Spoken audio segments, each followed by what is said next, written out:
Okay, so like I was saying, if she had taken our money and ran away with it, you would have ran away with the money. We wouldn't have had a future you remember, together. you were the broke really college important. student, and I would have been the one that was heartbroken. No, well. What you gotta say about that? Nothing.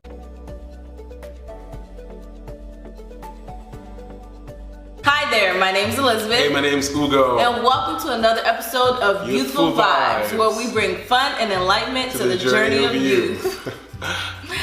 Well, you know, I just realized I always do this, like my cowboy, like hee-haw. Oh goodness. Okay, so today we're going to be talking about how to know if they are the one.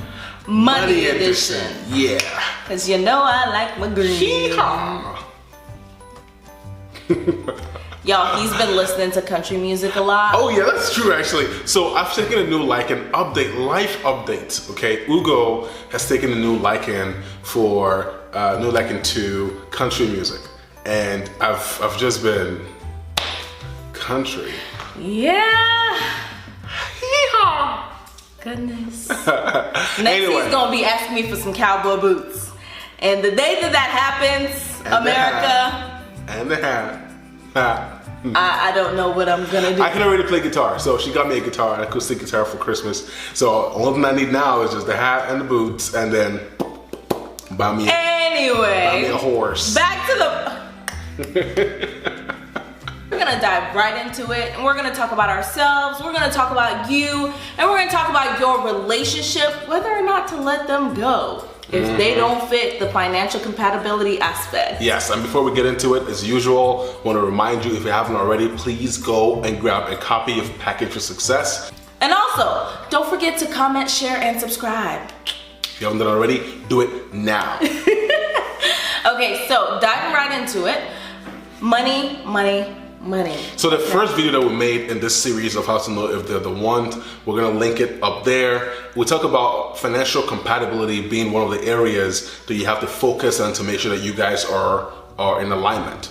And what we want to do today is to talk about how we've done it and give you some ideas on how to go about doing it together as a couple, or doing it with this person, and to see if they can play along, and hopefully it will teach you a thing or two about their attitude towards money. Absolutely. And before we get started about our story, I was telling Babe earlier, I was like, you know, it's very important. We're talking about what we want in a partner. It's very important that we ourselves are working on that aspect of what we want in a partner. So this video hopefully is to also prepare you for that aspect and talking about budgeting and other things like that. But before we get started, let's tell you a little bit about us.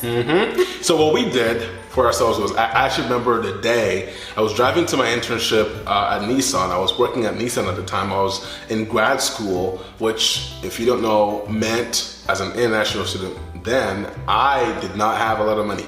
I was working on campus, and I made about $400 or so every 2 weeks.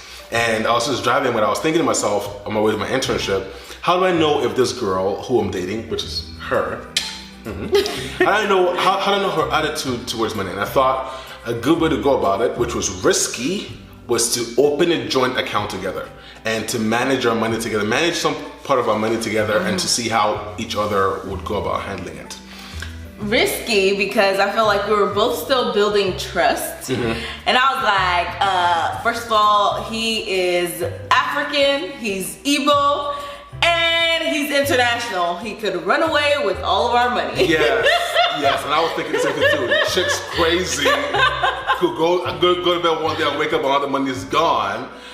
So yes, there was some. we're not saying go open a bank account with just about anybody. Right. But when we started our relationship, we'd progressed to the point where it felt like there was some future there, and we just wanted to check it out. It was a crazy idea, but it worked out well for us. Right. So basically, we went about setting a plan, and we decided that every 2 weeks, whenever we got paid, we both would put a certain amount into that account. And honestly, it was probably one of the best decisions we ever made, because that money that we were able to save, our first $5K, we were able to invest it into our future. Yes. So the real plan was every 2 weeks, since I got paid $400, I would put in $40 into this joint savings account. And since she was already working and making bank, she would put in $60. So every month we had $200 going into her account. Now, as an international student and as a broke collar student, the difficulty for me was you're really broke, like really, really broke, and you look into this bank account and there's money in it. So you're like, do I go eat ramen noodles again? Or, so. And he never, not once did he touch the account, even though, occasionally I'd buy him the pizza just to, make sure he stayed fed. She bought me pizza when I was like, I'm not ashamed to admit that, okay? I was broke. I had stuff. Yeah. We thank God for your life. Yeah, it's sure, so whatever. grateful.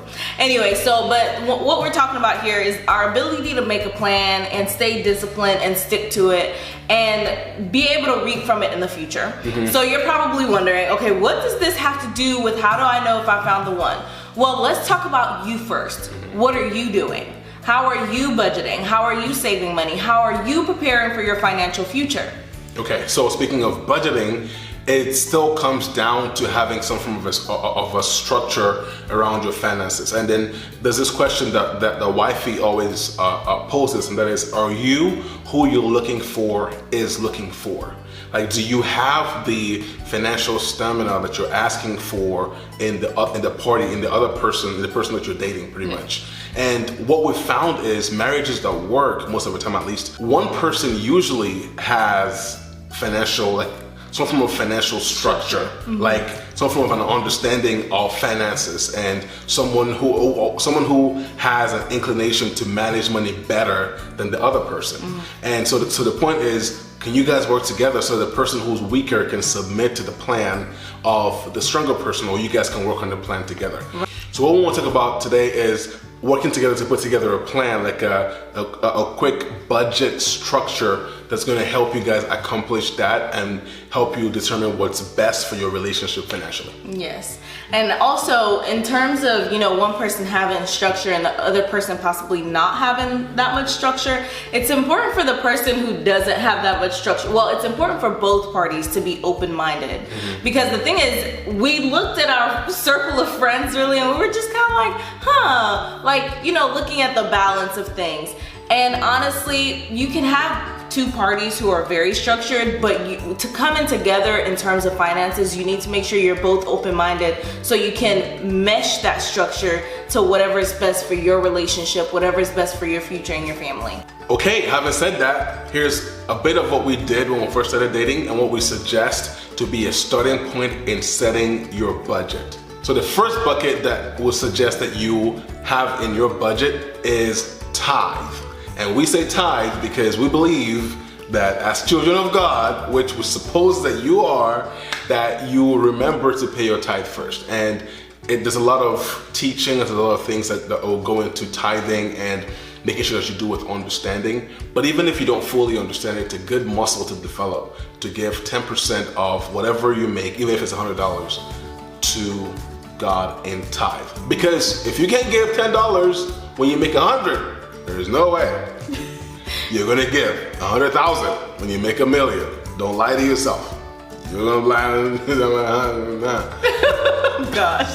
Second bucket is savings, because it's very important that you pay yourself first. Yes. Okay. And so, that's what we started off building, was just our savings account. And honestly, we don't regret that decision. Still till this day, we make sure that we pay ourselves, because it's just good to go and look at your savings account and say, we did that. Yeah. We're disciplined enough to know that we're not gonna touch that. Yes.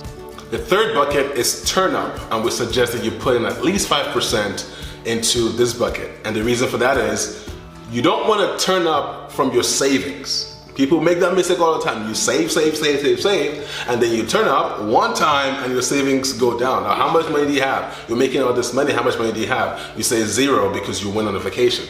No, have a budget item that's there, that's just for turn up, which means if you had to go and eat out, if you had to entertain friends or whatever, you already have a preset budget that's gonna cover that. Yes, and I am highly in favor of our turn-up fund. It's where I get my nails done from, your girl gets her Chick-fil-A from. And I do nothing from. Now we know true. who spends all the money from. That's not true, because all your little random, babe, I want to go on a trip. And I'm like, where's it going to come from? And then we're like, turn up. Gotta expense your trip somehow. Okay, so the fourth bucket is charity. And we think that 5% is a good amount to put into this bucket. It's an opportunity for you to give back onto others and just be a blessing. And the last one is expenditure. Now, this is everything after you've deducted everything else, tithe, savings, turn up, charity. The last one is expenditure, which means everything that you have left after you've taken out all these things, you can spend. Bills, whatever, food, groceries, whatever you want to do. Heck, if you want to do your nails, whatever you want to do, or get a haircut, your rent, everything else comes out of your expenditure. Which is about 70%. Which is pretty much 70% of what you make. Now, this worked for us back all those years ago because we learned that if you use percentages, it helps, because regardless of how much money you make, a percentage is a percentage.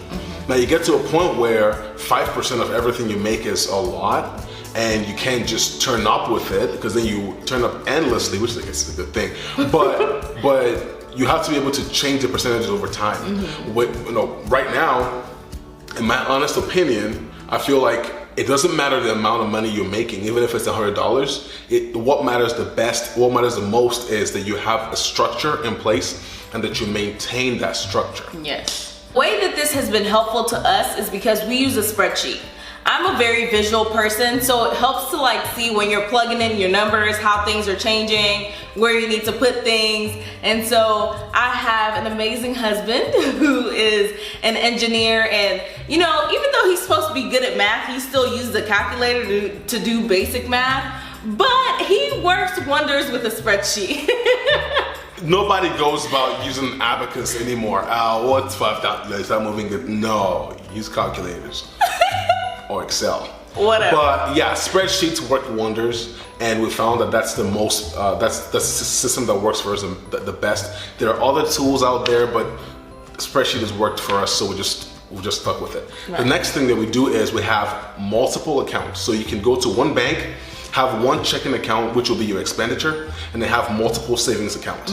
And what it allows you to do is every time you get paid, you don't have to do much. Just determine how much 5% of this is or 10% of this, and then just move it into a different savings account. That way you have some form of structure in place, and you're not mistakenly spending. Right.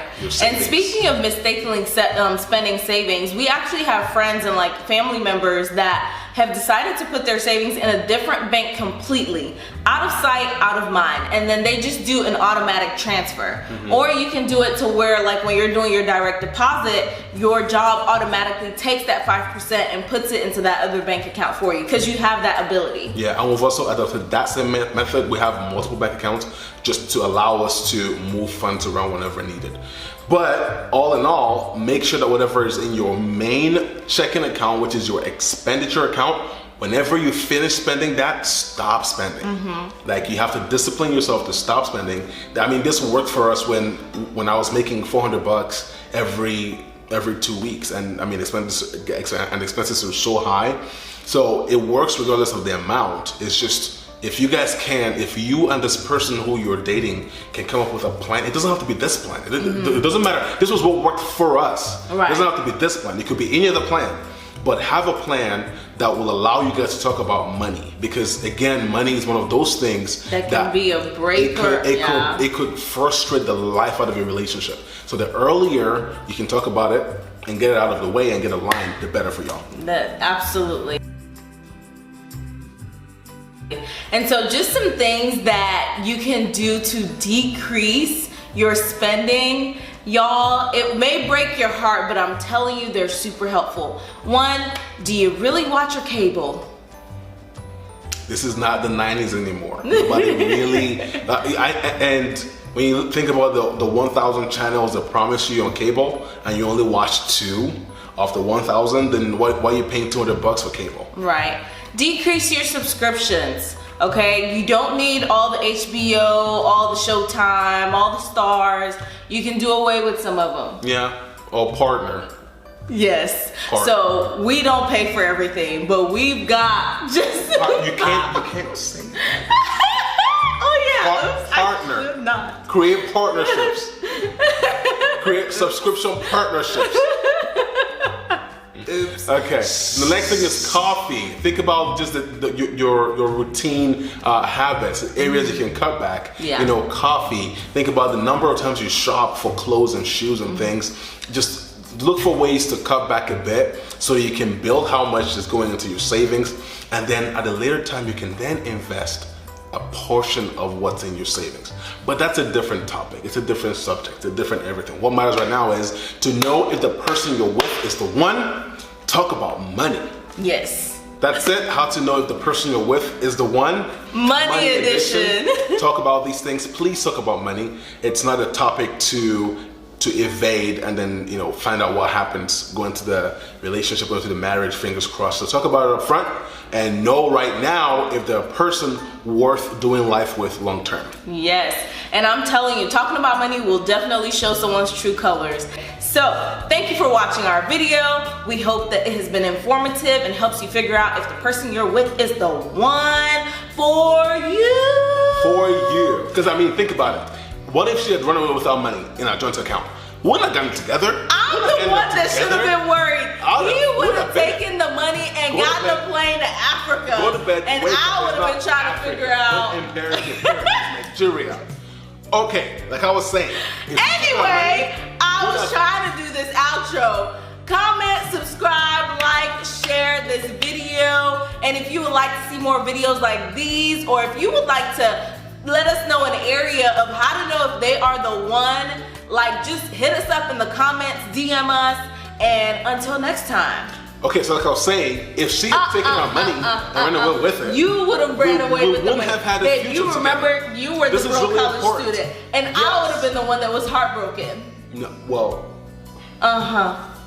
What you gotta say about that? nothing.